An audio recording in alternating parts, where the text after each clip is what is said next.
Good morning and welcome to Sports and Shorts Tailgate Edition right here on 92.9 KVRE. We're streaming online at kvre.com.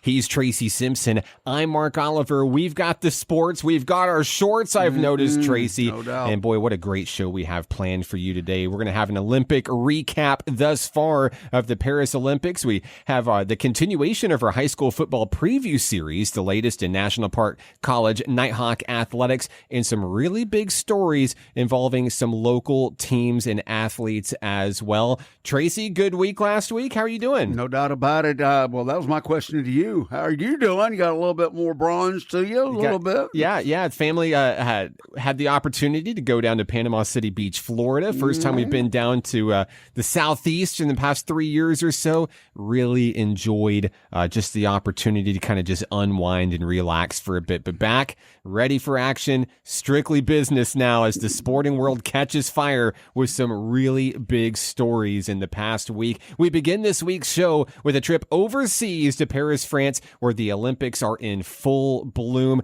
So many great moments, legendary moments with legendary athletes happening over in Paris. Household names, both old and new.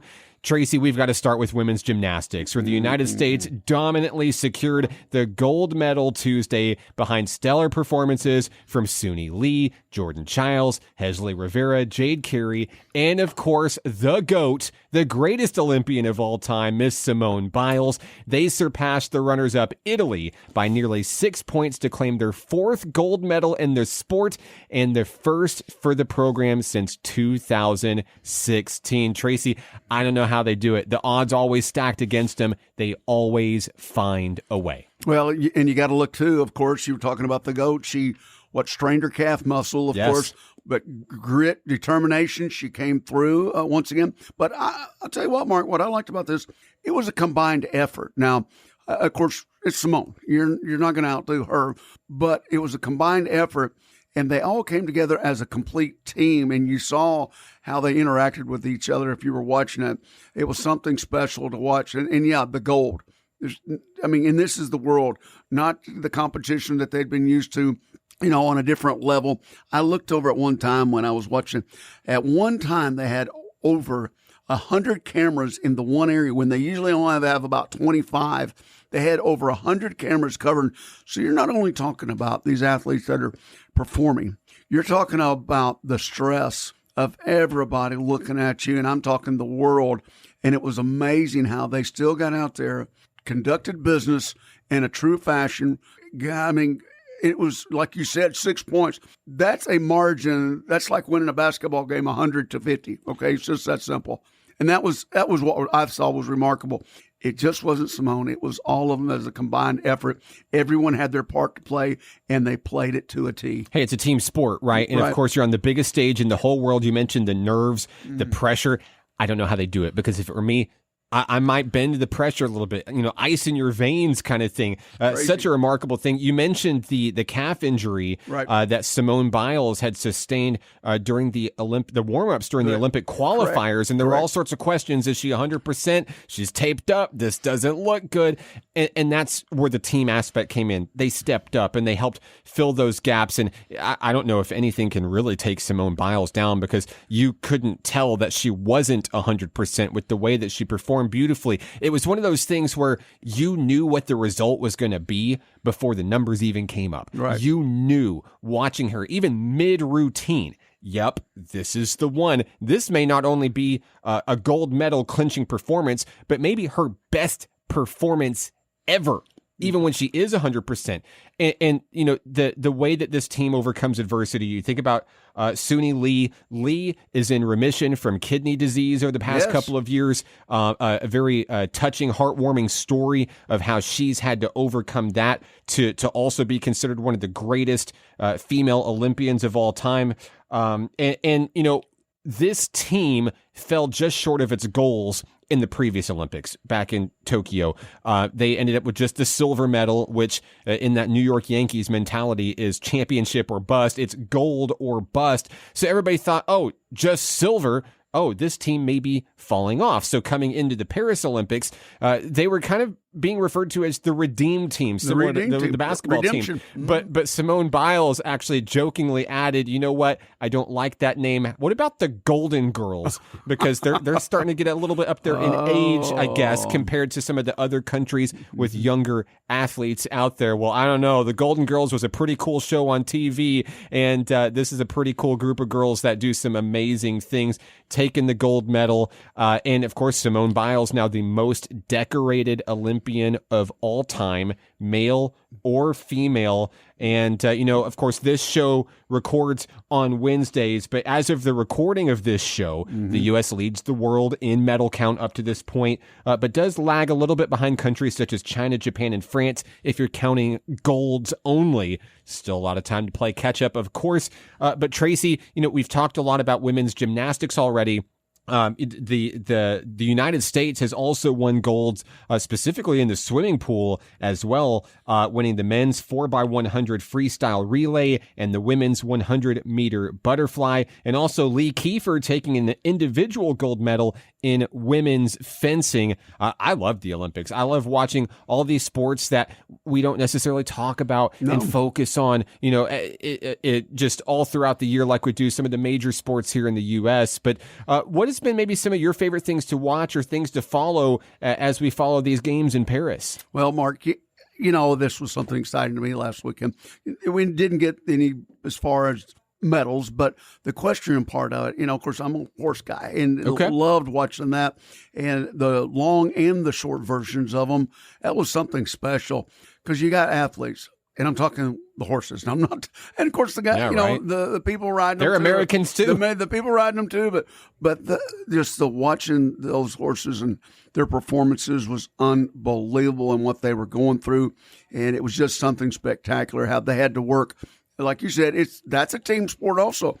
You have to work together in a combination that people don't realize how much time you spend with your fellow horsemen. It's something special. I love the fencing, but here's a great story. The women's rugby team pulling off the unthinkable, all right? Winning, and it was the bronze. That's right. Okay, the bronze. That's right. But they had not won a medal in 100 years. 100 years, and of all teams they played against, it was Australia who they beat for the medal round, which when you think of rugby, you think of South Africa and you think of Australia. And for that to be 100 years, I think that's significantly right there, shows something, the will and the intestinal fortitude of just what it's all about. Right, and I know it's just a bronze medal, but it's more than just a bronze medal. No it doubt. Is a medal. And the way that they did it, photo finish at the very fashion in the final seconds. Cool. I remember reading it was like the equivalent of a 99-yard interception return for a touchdown if you compare it to NFL. Yes. She had to make the kick too. I mean, it's the Auburn kick six. It was in the Olympics. It was, to win a medal. That's a legendary story that I hope will never be forgotten in that sport, and how inspiring. The men's gymnastics too, although it was just a bronze. Yeah. But what was, okay, and I'm not counting down the USA, but how Japan came back. They were down, and they had to make it best round ever, which they did to beat China for the gold.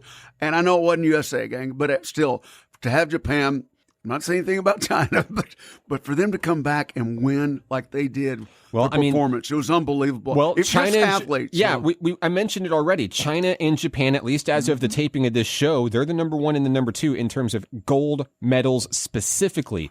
They're in it to win it, no doubt about it. And when you mention some of the other countries facing off, it's not just the United States. Earlier this week, I was watching France take on Japan in men's basketball. And of course, many of these international countries feature current NBA players on them. And France has a couple of really good ones in Rudy Gobert and Victor Wembanyama. And I watched a game where Japan looked like it was just in the driver's seat to take down two very, very good NBA players on this French squad. But France comes back from behind, forces overtime, and then just really kind of obliterates the Japanese team in overtime. I don't think Japan scored for the first 6 minutes of overtime, and France is able to come out and pull pull off the victory there to move on. There is some I guess I'm really into basketball in the Olympics because I feel like it's the main thing I've been watching throughout these Paris games. But I really want to see where the U.S. kind of stands up because in years past it was the U.S. versus the world. Now with the level of international talent that we've seen in the NBA, such as France with Gobert and Wembanyama, Antetokounmpo with Greece, all across the board. Is the playing field getting more levelized now because of that? Well, it could be, and here's why. Because yes, on the U.S. squad you have LeBron James, you have Steph Curry, Kevin Durant, and then you have a few of the younger generation as well, like Jason Tatum and Joel Embiid. Mm-hmm. But your biggest stars on the U.S. squad, whether debate or no debate, they're aging. Right. And they're getting up there in age. And you're looking at a big age discrepancy in the level of competitiveness between the countries because most of these international countries boast younger talent. So at some point, these stars for the U.S. team will move on to greener pastures, and this younger generation of U.S. American-born NBA talent will have to step up. Is the field leveling out? Yeah, I think so. When you saw the 303, I think so. Croatia 303, we got beat right off the bat. Well, yeah. So it's some struggles against Serbia, and I'm telling you, took it down to the wire. It's before LeBron, the old guy.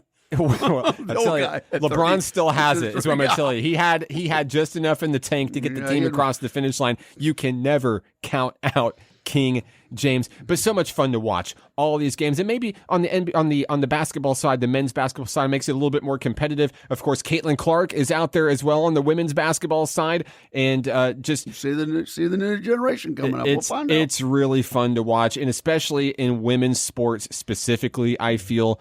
Boy, I think that, for the first time maybe in a very long time, I feel like women's sports are just about as close to equal as a spotlight with men's sports, if not greater, with the level of attention that's being put on them right now, and that feels really good. What about the breakdancing? Hey, there's Olympic sports for pretty much everything. All I know is that I would probably never be able to medal in that sport. Maybe my kids will one day. I don't know.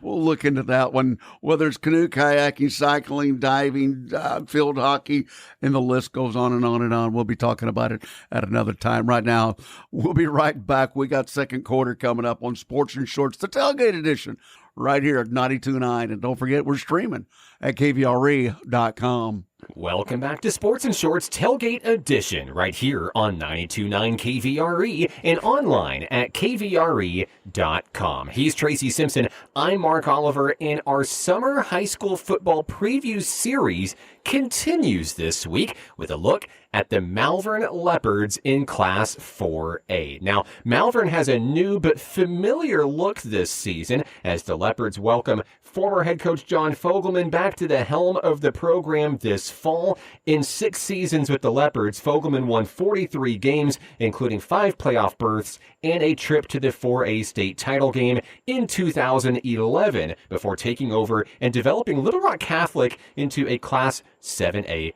powerhouse. After winning the Class 4A state championship just 2 years ago, the Leopards fell in the second round of the playoffs last year to eventual champion Harding Academy. Coach Fogelman joins us this week on the program. Coach, welcome. Thank you so much for coming onto the show this week. Well, thanks for having me. Now, Coach, with J.D. Plumlee leaving and heading to CAC, you get the call to come back home to Malvern. Why was this the right call for you? Well, on a personal level, my kids have all graduated now, so we're at that stage in life towards next retirement years, and me and my wife will be back. We love the people of Malvern. They asked us to come back. It's hard to turn down, and professionally, I think we kind of run our course at Catholic and I just thought it'd be a great opportunity for somebody else. What a great school that is, and great job, and an alumni like Richard Cochran to be able to have an opportunity to be the coach there. I'm excited. So wanted someone else to have that. It was a good time for him. And of course, Coach, in the past few years, Malvern has done some remarkable things on the gridiron, winning that state championship a couple years ago. And of course, a very talented young man within that program, Jalen Dupree, the reigning high school player of the year. He's going to play on Saturdays this fall at Colorado State. And let's start with Jalen. How do you begin to try to fill shoes as big as his? It's going to have to be more than one person. Our run game will be led by Tavion Clegg, and then we'll have that, have Bruce make some plays, whether it be short controlled passing games, and hope that they, can turn a small play into a big play. And it'd be more by committee, than what handing the ball to that big workhorse that they had. Coach, one of the things, too, we were talking about earlier, the crossover now that Catholic higher level 6, 7A schools, you've seen that position. What's the difference in coming back to the 4A as far as, just the difference in those two level of plays? I think the biggest difference is numbers. Some of the schools where they just, if somebody gets injured, at this level, oftentimes you're talking about 1, 2, 3 position, where at that place they just have the backup ready to go in. But the similarities would be the competition. I think the 7-4A, Nashville and Arkadelphia and Bauxite being up, it's just like being in those conferences with the big hitters. Coach, you mentioned that conference, the 7-4A, known by many across the state of Arkansas as maybe the toughest conference in all of Arkansas high school football. And it looks a little bit more maybe normal this year, fuller, if you will, with a number of teams returning back to the conference. Kind of feels like old times with Fountain Lakes back and Haskell Harmony Grove and Bauxite and Genoa Central's coming in, who was originally supposed to be in the conference 2 years ago. And now with all those big dogs, as you talked about, your Arkadelphias, your Nashville's, and of course Bauxite projecting very highly this year. Where do you think Malvern kind of fits into that equation, considering your coaching style and the level of competitiveness and talent that you bring to the table this fall? Well, you mentioned the new teams that I'm not real familiar with, so I would just go right there in the middle. That the teams that were there when I was here years ago were still Arkadelphia, Nashville, and Bauxite. Being new, my focus has really been on getting to know the kids and developing that culture of, and all that stuff, as opposed to really breaking down their opponents. But that time is on us now, so I start to become more familiar with those people. So I have to rely on what our coaches say and what other guys in the state say, so somewhere in the middle there. Coach, you were talking about the numbers difference, of course, for 6, 7A and the 4A. Does your style of play, does it change any type of converting back from just a smaller school on your offensive, defensive schemes without giving too much away? I don't think so. When I still like to say we'll have to spread the field since we're not as big as we've been in the last couple of years. But those smaller schools, if the kids have to commit, though, to conditioning and things like that, to be able to pull it off. Our style of practice has to change some. But, when this thing started years and years ago, spreading it out, there were schools at a smaller level that did it. So I still think we'll still be able to do that offensively. And then defensively, Coach Brumfield's back. We've been able to hire additional guys. Trent Wilson's come from Texarkana, Drew Smiley, Stephen Barber. Those guys have all been defensive coordinators, so we're just going to have a lot of opinions and a lot of different looks, hopefully. Now, Coach, I've had an opportunity to take a look at your schedule for the year, and correct me if I'm wrong, looks like you're wanting to make sure that these young men are battle-tested, especially in those non-conference games as well. Take me through that non-conference schedule, maybe some of the decision-making process that went behind scheduling some of those teams, and what you think playing against that level of competition will do for you and the Leopards as we talk about 7-4A conference play down the road. Yeah,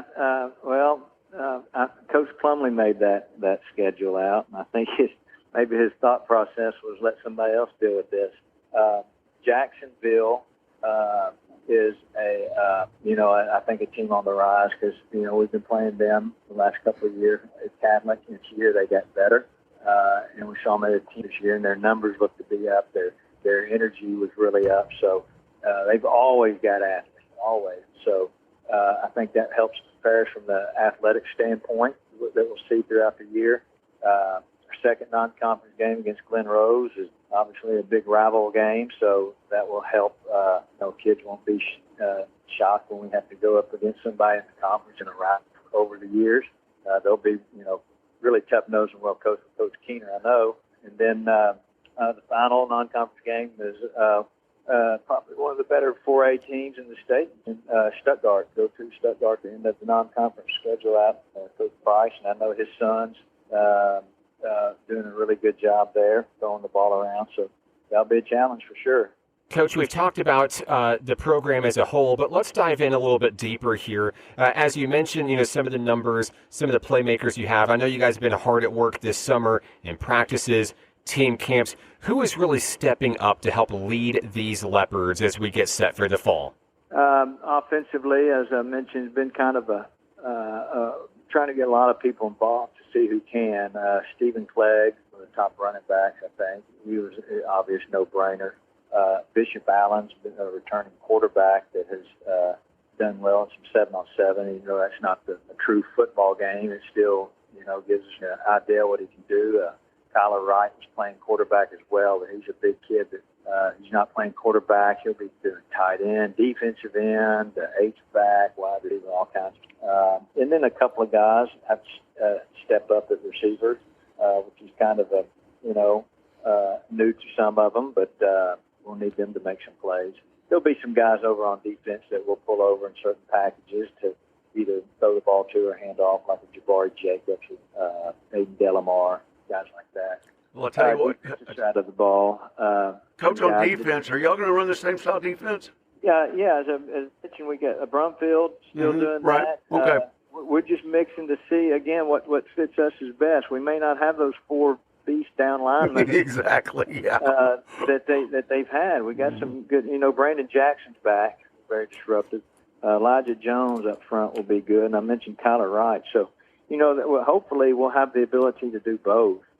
That's kind of, been our trademark the last couple of years, to match up and do what's best. I'll tell you what, we've seen it through the years, and me being from Hot Springs, I've just watched the Leopards grow and grow and grow, and man, that new facility over there, you must be impressed about that, huh? Yeah. The old saying, the next guy's always got a better gig. So that, we got I remember we're putting the turf down, which we just got a new turf where they replaced that. So it was about 11 years old. It was time. Very nice, but yeah. Brian Golden did a great job putting in that press box. We've got a new scoreboard with a little jumbotron to it. Mm-hmm. In the locker room, the weight rooms, everything. And now Coach Scarborough, being the AD, has helped fix some of that stuff up that over the years has gone down. So, they've done a great job with facilities over the last couple of years. Coach John Fogelman of the Malvern Leopards. Coach, thank you so much for joining us on this week's show. Best of luck to you and the guys this fall. We hope to be checking back in with you, maybe about a big playoff run going on at the end of this season. Thanks for joining us this week. Yeah, you bet. Thank you. Welcome back to Sports and Shorts Tailgate Edition, right here on 92.9 KVRE and online at kvre.com. With Tracy Simpson, I'm Mark Oliver. Segment 3, the third quarter of this week's show, takes us to Little Rock, where we sadly announced the retirement of longtime UALR women's basketball coach Joe Foley, the legendary Coach Foley, retiring from the program after 37 seasons with the Trojans and nearly 900 career wins. Foley's career includes 6 regular season conference titles, 5 conference tournament titles, 12 postseason appearances, and he exits as the winningest college basketball coach, men or women, in Arkansas history with an 866 wins and 324 losses record. Tracy, it is literally a changing of the guard in not only women's basketball, but college basketball as we know it here in the natural state. Mark, when you think Coach Foley through the years, his name's always brought up, not just when, like you were talking about women's, but every time you talk about basketball and sports, the banquets around the area. And what people don't see, though, is what the impact he made on to the community and the region around Yale, or not, baseball, basketball, primarily. But what he did to the community and the effect that he had as far as bringing kids into play at UALR, limited scholarship money, and from what he developed and what he was able to obtain and create over there is something special. And then you got to look at his development of not only his players, but his coaches that went on to be other head coaches around the region. And you look no further than University of Arkansas and around the state, So that's his legacy that I think people will remember also, not just his players. Yeah, growing up, I always heard about the legend of Coach Foley and all the things that he had accomplished. Of course, he's been at UALR as long as I've been alive. He started the year I was born. So, talk about a great tenure, a legendary tenure. And so I'd always heard all the things. I've always seen all the things at a distance. But last year, whenever I had the opportunity to announce NCAA women's basketball on ESPN, it just so happened to be for Little Rock. And I had the opportunity to announce on TV UALR versus Kansas State women's basketball. And I got the chance to sit down with Coach Foley in the pregame and really talk to him. And I was so impressed with his knowledge and his just depth of the game and how the X's and O's turn in his brain. It's a special kind of individual. A lot of people can sign up to be a coach, or whatever level of coaching it may be, but it takes someone really special to endure that test of time. We're talking about nearly 4 decades with the program. I mean, you think you know a program when you're there for 37 years. I was super impressed with how well-spoken he was, his knowledge of the game, his ability to recruit. It's going to be very hard to fill shoes such as Foley's. And of course, maybe that's why he's a member of the Arkansas Sports Hall of Fame. Maybe that's why he's a 5-time Coach of the Year. He won the Ohio Valley Conference Coach of the Year last season, 2023, with UALR recently moving into the OVC. And of course, the court at the Jack Stevens Center is named after Joe Foley. And you don't do all those things if you don't earn them. He absolutely earned it every step of the way through his career. Really helped develop some really great talent, like you said, on the court, even off the court with coaching staffs. Very tough shoes to fill for a legendary career. Hats off to Joe Foley. And Mark, you just mentioned them when they played Kansas State, okay? And people don't realize what you don't see behind the scenes, okay? Scholarship money, especially at that level, is tough to come up with. And for him to get the kind of talent and develop the talent that he had, that shows just what he was all about. And to play at the level with all the accolades that, he won through the years, that just shows, like you were talking about, he knew a little bit about X's and O's. And it was, this is something that it's going to be tough to fill in his shoes. Yeah, it will. But thankfully, he has a longtime assistant that's going to take over the reins. That's right. So Steve Whitehour is going to take over as head coach of the Trojans going forward. And you see this a lot of the times. Longtime coach. Sometimes you have a longtime assistant. It's like bread and butter. It's like peanut butter and jelly. You have who you know, who you trust, who you love, and then it makes that transition so much easier whenever you get to that point. So it'd be interesting to see how the Trojans do in the next season coming up soon. But certainly Coach Foley's influence, whether he's the one with the clipboard or not, will certainly be felt for years to come in Little Rock. No, he's retiring, but I guarantee you he won't be too far for that, for that phone call. You know what I mean? Tracy, you've been a coach before. Do you ever really retire from coaching? No. You may be armchair coaching at the TV. That's about it. Or you may be showing up at practices giving some pointers. I was going to say. But you never really get away from the game, right? Don't look too far. He'll be up in those stands, I promise you. All right, we'll turn our attention to other college news. We're National Park College. Boy, just this week, I moved in the men and women's soccer teams over at Dogwood Hall.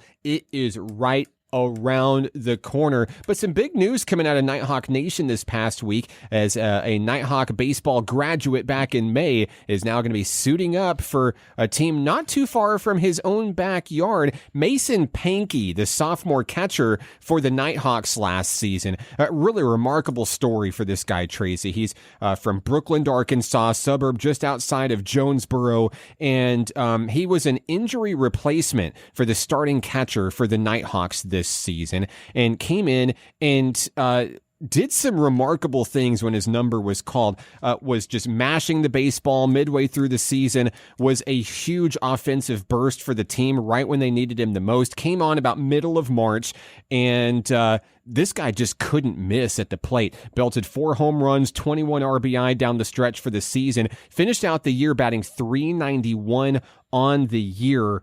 And it just so happens that he leaves the Nighthawks as the program's all-time leader in batting average, batting that .391. And if you know Nighthawk baseball, it's really hard to break any record for the Nighthawks because they were all set by a name that we remember back from the football gridiron, Demias Jimerson. Remember the former Malvern quarterback? Exactly. Yeah, he turned into a Nighthawk baseball legend, and now he's playing in the minor leagues right now for minor league baseball. But taking down any of Demias's records is a very tough task. Mason did that. He put himself on the map, gets picked up by a great program at Arkansas State University, and he gets to go back close to home. Like I said, he went to Brooklyn High School. Right. Now he's just going to go hop, skip, and a jump down the road to Jonesboro to suit up for the Red Wolves. I'm really excited for this story, and what a great story it was for a young man who had his number called, stepped up, did great things, and look where he's going today. Mark, we've seen this, though, time and time again, the program over at MPC stepping up and then giving the kids an opportunity, or these young men and young women, an opportunity to go play at the next level. And this is something that everybody needs to start focusing on here locally, especially.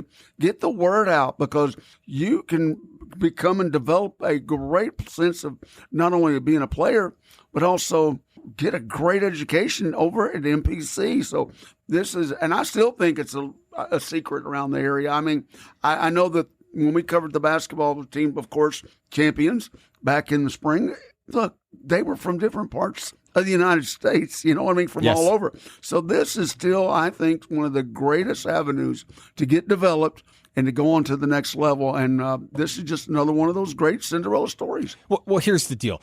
I was a high school athlete, and just like many of the listeners on our show and many people in our listening region, in high school, there's so much pressure because once you become a senior, it's like, well, I want to play at the next level. Everybody wants to go D1 right out of high school. Yeah. But that's not the road for everyone. That was the road for me. I wanted to go D1, so I went to try to go walk on in a D1 program and didn't work. And then, I was out of options, and then my playing career was over. And then becoming an announcer, whatever, the rest is history. But for the rest of those players out there, they need to understand that there is another avenue to get there. Mason Pankey went the junior college route, and guess what? He still ended up where he wanted to go. He always wanted to go to Arkansas State University. All the times I sat down with him, he said that was always the goal. I want to be a Red Wolf. I'm going to work to be in those shoes one day. And he did. But that's the thing. And listen, I get it. I'm probably biased. National Park College signs my paychecks. It's no secret.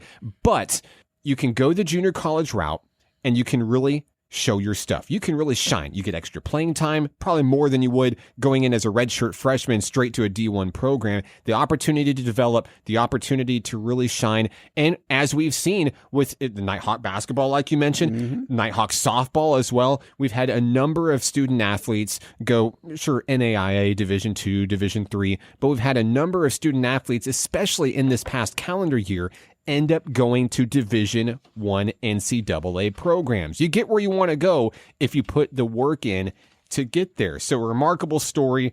I'm so glad to have the opportunity to really get to know Mason this year on a personal level, and can't wait to see what he does as a Red Wolf in the season ahead. And Mark, you know me, I'm always harping on education too, and you can get a pretty good education at this lower level too. I promise you that. Absolutely. If you saw some of the numbers this last week, you saw where they had a 100% testing at the nurse level. It was incredible. Unbelievable. Yes. All right. So, you know me, anytime you get scholarships to this day, even when I played 100 years ago, it says student athlete. So good stuff there, buddy. And of course, with National Park College as well, athletic director Rich Thompson had a week down in Savannah, Georgia a couple weeks ago. Just returning from Georgia, where for the second consecutive season, he took on the Savannah Bananas as a member of the All-Australian Aussie Drop Bears. The former Major League hurler even got to pitch during this series, racking up a few strikeouts as well. So yeah, the former Major Leaguer, he still has some gas in the tank out there, striking out some of the Bananas.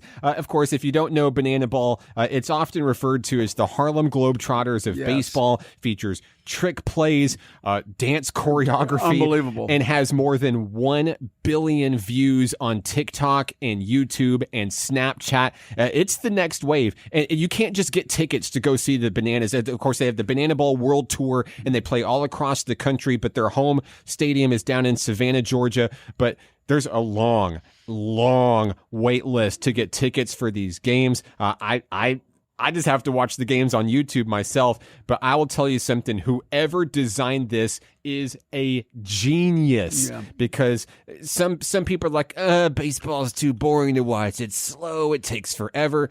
No, watch a Savannah Bananas game, and I guarantee you will not change that dial. It is so entertaining to watch, and of course, a National Park College connection as always, because as I understand from Coach Thompson, it's also turned quite a recruiting angle as well. He's a native of Australia, and it's allowed him to bring in quite a few Aussies to Nighthawk baseball, not only in the past few years, but this upcoming season as well. You know, and I tell you what, there's one person I need to find out. Who's the choreographer of this thing? Because surely some of those, you guys, I'm telling you, do what Mark told you.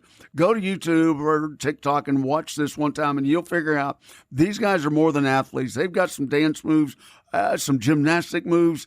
It's crazy the way they pitch, the way they catch, the way they throw, and even the way they bat sometimes. Oh, yes. I just got to know who the choreographer is on that one, Mark. Something crazy. We've got so much more to come on the show this week. Don't go anywhere. Sports and Shorts Tailgate Edition continues in a moment on KVRE. Fourth quarter coming up. Welcome back to Sports and Shorts Tailgate Edition. He's Tracy Simpson. I'm Mark Oliver. Time to take a look at our local roundup. Many great sports stories happening around Hot Springs and the surrounding areas this week. And Tracy, we have to begin with probably one of the biggest sports stories to hit Hot Springs in the past week. The Spa City has taken its next step in its 6-on-6 Indoor Arena League football team, unveiling the name, mascot, and the brand for the road ahead. Now, did you have this one on your bingo card? Introducing the Hot Springs Wise Guys.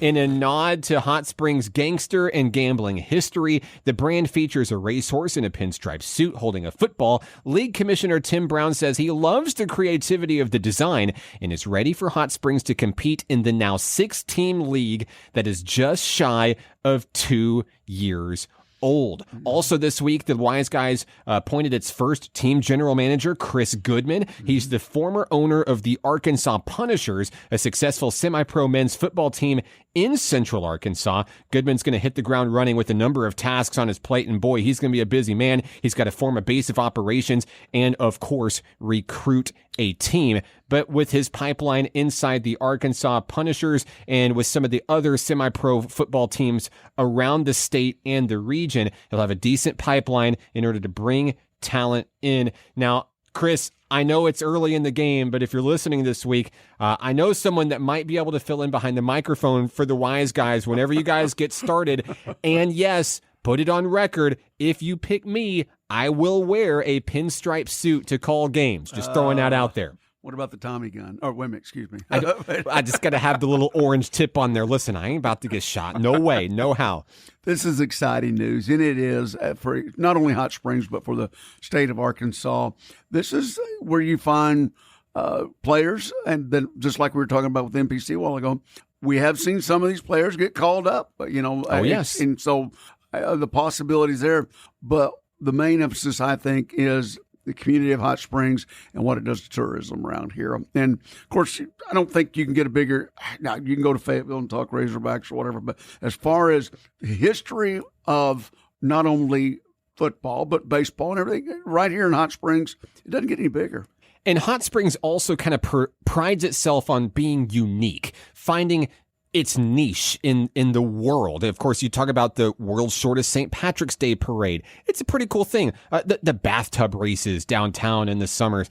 You mentioned the Razorbacks. Yes, we don't have a professional sports team here in the Natural State. We don't. The Razorbacks are kind of the closest thing we have in terms of the fan base and the popularity. We've got the Arkansas Travelers, of course, in North Little Rock. We've got the Little Rock Rangers Soccer Club in Little Rock. But Hot Springs, for years, has really wanted to kind of break in and have its own team, its own identity, something like this, because really in Hot Springs, it's all about collegiate athletics with the Nighthawks and the Tigers, the Champion Christian, and the plethora of high school talent that we have here as well. But this is the first opportunity to kind of have something unique, another draw to a tourist-friendly town such as Hot Springs. I think it's the right move for Hot Springs. I think it brings a great level of uniqueness, as well as, Arkansas is a very football-rich state as well. We've got a lot of baseball history. Yes, we're about to forge a lot of football history as well. I know it's arena football. I know it's not the same as what you're used to seeing. It's not 11 on 11. It's not even 8-man football. This is going to be 6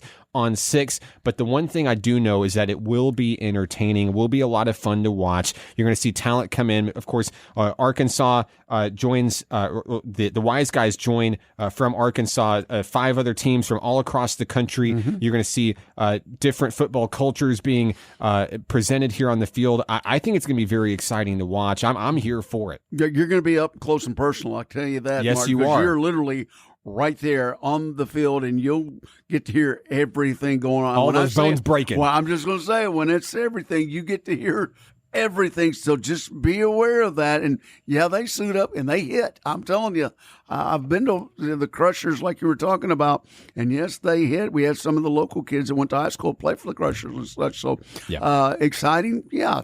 Entertaining, oh yeah. So if it happens, I'll be the first one to buy you that pinstripe. So I'm going to take you up on that. Those things aren't cheap, No, Tracy. they're not. It's on the record now. Here we go. I've known a few wise guys in my days. Yeah, So- listen, I bet you have.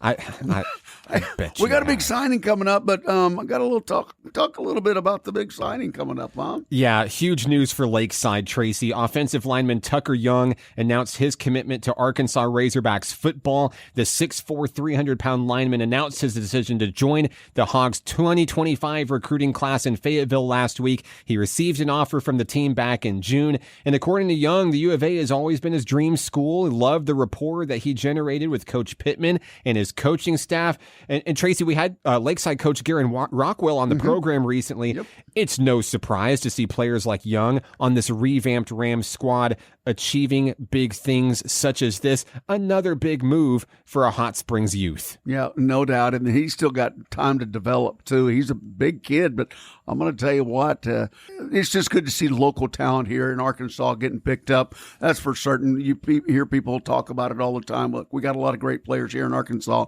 and they deserve to, whether it's D1, D2, or whatever, to go to the next level and play. And I think it's a big move for him. I'm happy for the kid. I hope he has a big senior year over at Lakeside. A lot of emphasis on what's going on around the region right now. You were talking about your Aussie coach over there. You know, they got the national team that's going to be visiting Majestic on the 5th and 6th, if you want to go out there and look at them on their way to the national championships and stuff. So a lot of activity. I know we bring up Majestic Park, but it's a special place, isn't it, Mark? Yeah, absolutely. And of course, Tracy, it's August, which means Hot Springs Baseball Weekend is right around the corner. It's August 23rd and 24th at the Hot Springs Convention Center. You can meet baseball legends such as Johnny Bench of the Big Red Machine, 2-time MVP and Hall of Famer Rockin' Robin Yount of the Milwaukee Brewers. And also on the star-studded cast this year are big names such as Cardinals Hall of Fame catcher Ted Simmons, Hall of Fame hurler Goose Gossage, Al the Mad Hungarian Herboski, and former Razorback turned MLB superstar Tom Bagnozzi. The first 200 guests will receive a complimentary baseball weekend poster. On Friday, August 23rd, Al will share his baseball story, followed by a free screening of the Yogi Berra documentary, It Ain't Over. And on Saturday, the 24th, there's going to be a baseball card show, a meet and greet with Robin Yount, Q&A sessions with each of the big league Hall of Famers, and more. This is the baseball event of the year, and it's all thanks to Visit Hot Springs, the Hot Springs Convention Center, and Majestic Park. Good stuff going on over there. We want to welcome Eagles named their new head baseball coach. That's a pretty good signing over there. Coach Troy Keith, the coach coming up from Camden Fairview. He's going to make a big impact over there. We've been talking about the Eagles up and coming, Mark, and sure enough, it's going to be a great one because you know where we're going to be a particular Thursday night. The Battle of the Gorge, yeah. Fountain Lake and Cutter Morning Star. That third game of the season. It's going to be a Thursday night showdown. All eyes are going to be on that one. Hey, you mentioned new coaches. Mountain Pine has a new head men's basketball coach. Jeremy Hildreth takes the reins. I know Jeremy real well. His son and my son, both going into the 5th grade this year. We've played athletics together for quite a long time. Of course, Jeremy and I were classmates back at Mountain Pine way back in the day. Program's in really good hands over in Red Devil country. Hey, congratulations to Bryant beating Sheridan. Hey, both teams giving it all they got. 2 great programs over there for, American Legion Senior State Championship. Of course, great traditions come from both those schools. And when you talk baseball, Bryant, Sheridan, Benton's of the world, like Hamilton's at Lakeside, it's just one of those great combinations. And we encourage everybody, hey, look, be a part of something. Get them kids involved, whether it's softball, baseball, whatever the sport is. Get the kids involved and go out there and have a good time with it. Tracy, a jam-packed show this week. You can text the show at any time during the week, 501-915-1300. We're here every Saturday morning at 10 a.m. right here on 92.9 KVRE. For Tracy Simpson, I'm Mark Oliver. We'll catch you next week on Sports and Shorts Tailgate Edition.